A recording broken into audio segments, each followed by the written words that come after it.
أهلي نازل في أول ماتش، فاكر النقط هتيجي ببلاش، لكن مدرن قال له استنى، دي النقط دي مش ببلاش.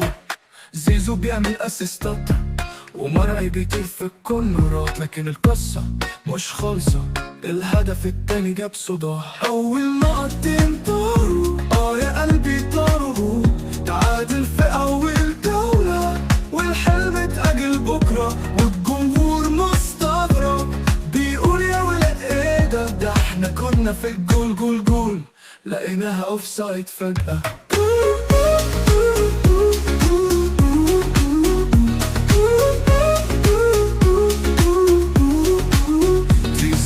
شاطر الحارس قال لا، شريف طاير بس الكورة برا، حسام حسن جابها جوه والفار قال لا يا كوتش. جت في العارضة من رمضان والجمهور ماسك في الأعصاب، يا ترى ايه اللي هيحصل في الماتش اللي جاي يا احباب؟